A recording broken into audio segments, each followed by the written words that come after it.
A few words of thanks. Hello, everyone. Thank you to everyone present in real time and virtual. Hope everyone is doing well. For those of you who may not know, today is my commencement ceremony.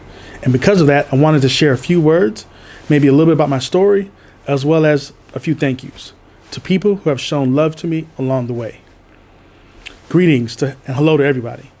Family, friends, alumni, staff, professors, instructors, committee members, mentors, and of course, the graduating class of 2020, the triumphant class of 2020, the victorious, the unvanquished, the determined class of 2020.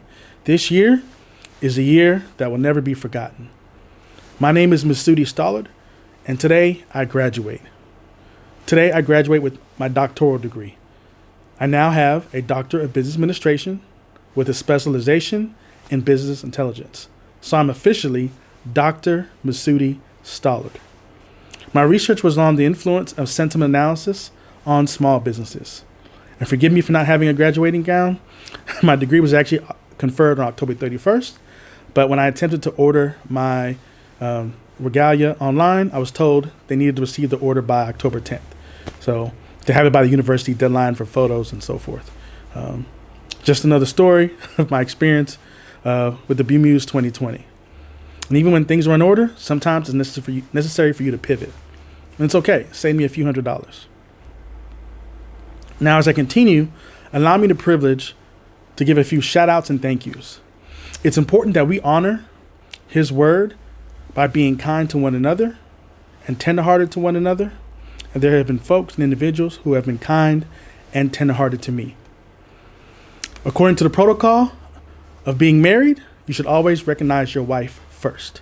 So Desiree Owens, my wife, I love you and I thank you. And we have been together and married for 489 days, or 1 year, 4 months, and 2 days. And I will admit, although I wanted to marry her, I did not think it was possible to complete a dissertation, being in the middle of a full career transition, take on the responsibilities of being a husband and a father and a provider. However, as all of my believers know, but God. And only through Christ are all things truly and really possible. Even after getting married, I sometimes privately wrestled with God. Not in the same context as Jacob in the book of Genesis, but see, I've always been a workaholic. And although I've gotten my MBA and I was currently working on my doctoral degree, it took me some time to get my bachelor's degree. There are still bruises from that experience, the residue of the 4 different schools and the different degree programs and the 16 years of that tumultuous journey to get my first degree. And because of that, I was a one-word vocabulary, dissertation. That was and had been my only focus and priority for the last several years. But God told me to be present in my marriage. So I worked on it. God reminded me of what a good friend, Pastor Corey Tabor, had said in one of our classes at the Greater Life Institute, which was held by Greater Mount Zion, where Pastor Galen Clark presides and still presides. I believe he just celebrated his 20th anniversary. He said, Corey Tabor said, if you need to put time on the calendar for your wife to make sure you spend time with her, then do it. So that's what I did. So even though there were nights I wanted to focus on my studies, I focused on my wife and our 12-year-old. Now she's 13, and focused on being present at birthdays and holiday experiences. And I made it a point to several hours a day when everyone's arriving home, myself included, from work and school, make sure I spent time with them. I was present. Let me show you the power of God, though. My intention was not necessarily to preach. So we got married August 10th, 2019. There were so many would-be barriers and things that I felt would block us from actually being able to get married around that time. But when God wants you to do something, he will move the rubbish out of your way. He will clear that road for you. So the details of that story, maybe for another time, but I'll tell you this. We got married on August 10th, 2019. And actually, regarding my dissertation, there was no end in sight.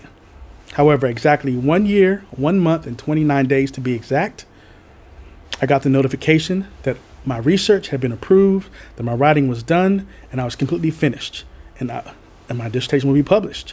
And I would be graduating. Only the power of God. So thank you, wife, for your support, and your encouragement to cross that finish line. I'd like to take this time to give a shout out to my grandmother, Mrs. Veronica Ross, who's no longer here with us.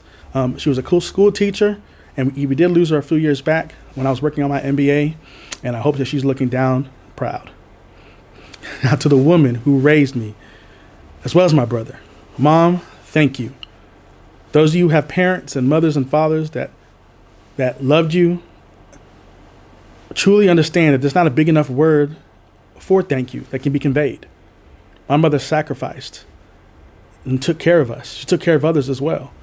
My mother worked hard to give us the things that we needed, and she gave us the things that we wanted. I remember having great Christmases with remote control cars and the one-on-one video game for our Apple IIc computer that featured actually Larry Bird and Dr. J. My mother always had an amazing work ethic.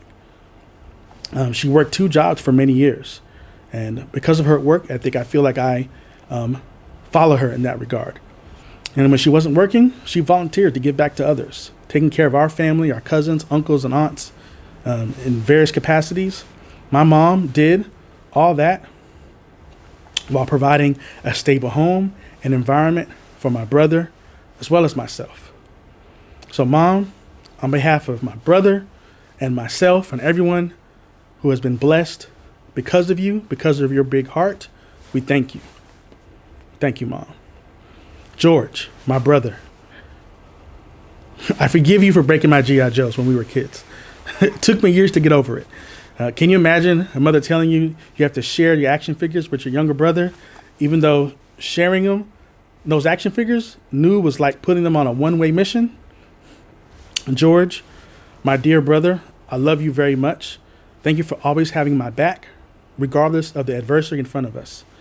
You are a great man, and your character and your self-discipline and all of your characteristics that are ones that should be followed by many. And I pray that you and your wife have a continued happy marriage.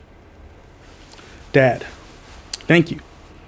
My dad is already Dr. George, which one is he was one of the biggest champions in my corner when it came to this doctoral journey. Years ago, while sitting at GMZ, Greater Mount Zion, I heard Pastor Galen Clark's sermon, What a Difference a Daddy Makes. It's probably one of the most influential pieces of exhortation that affected my life in this regard.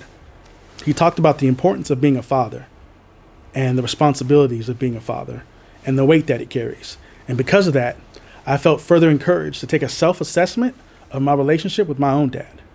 So, Dad, thank you for being there. Thank you for allowing me to vent and explain to me the rites of passage when it came to this doctoral journey. Thank you. God's put people in your life that will help you along your journey. Whether it's intentional or unintentional, big or small, we must thank them and give them the flowers while they're here. Miss Joyce Adejumo, the owner of Mitchie's Gallery, and I know I've told you this when you were here, Miss Joyce, you allowed me to see entrepreneurship firsthand. You are kind and wonderful to so many people in the community. And so on behalf of everybody, we thank you. My 4th grade teacher, Mrs. Thelma Madison, who actually was the only African-American teacher I've had in my entire academic career, who I was blessed to run into again at Greater Mount Zion when I was getting ready to relocate for graduate school. Thank you for your efforts in the world of education.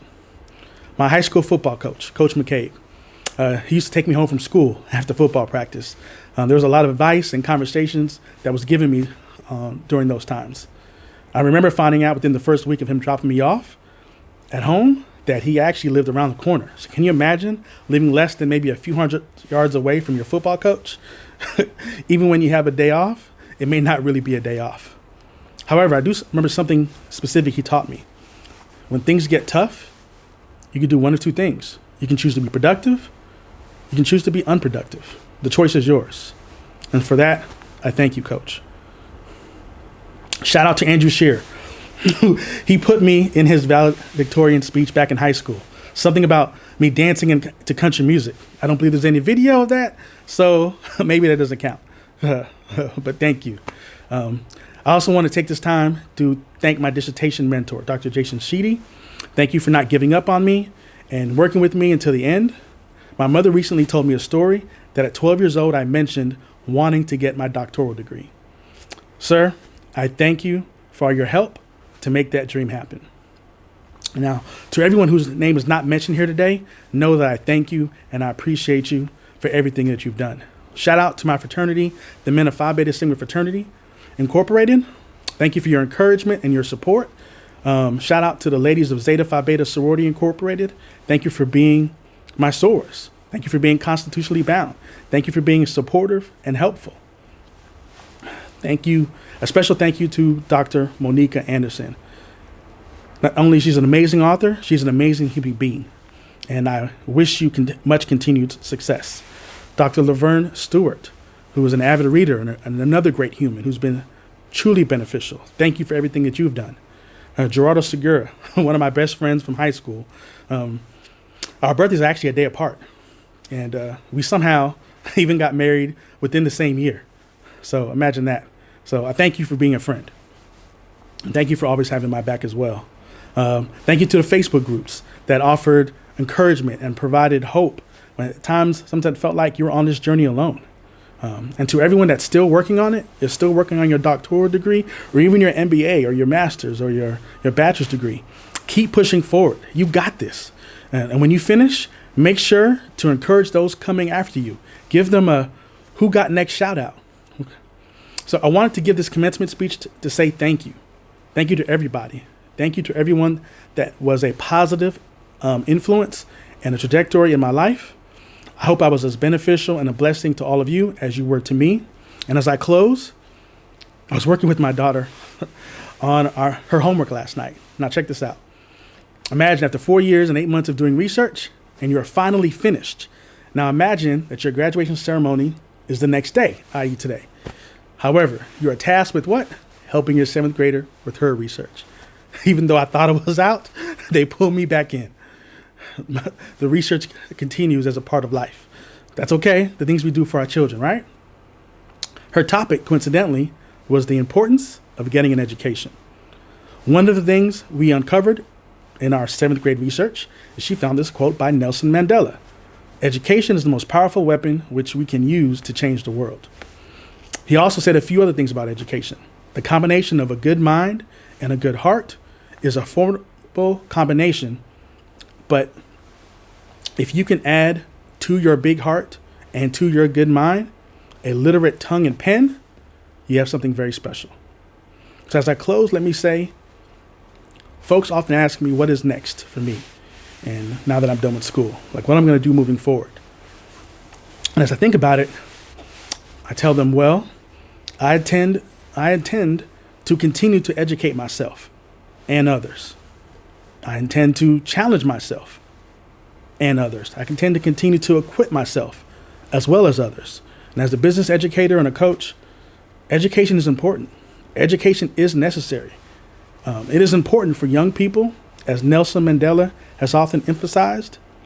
But education is also important for all people, adults included. You can still learn new things. You should make it a priority to get the highest education that you can. Traditional academic education has been proven to give individuals the best chance of success in the future. Your education doesn't have to stop there. There are many ways and resources to learn and educate yourself on any specific subject matter, in addition to the traditional education realm. So go for it. This is a year that will never be forgotten. And because of that, I encourage you to write. No matter what age you are, no matter how old you are, write down your experiences, capture them on video. How did you survive? How did you get through 2020? Also capture how you felt when you accomplished those goals. Because right now, in spite of everything that has happened and the people we have painfully lost this year, you are still here. And because of those lessons from this year, those lessons that you've experienced can and will be of benefit to those that will come after us. So educate yourself, challenge yourself, equip yourself, keep pushing forward so you can continue to drive your influence for the betterment of others. Thank you.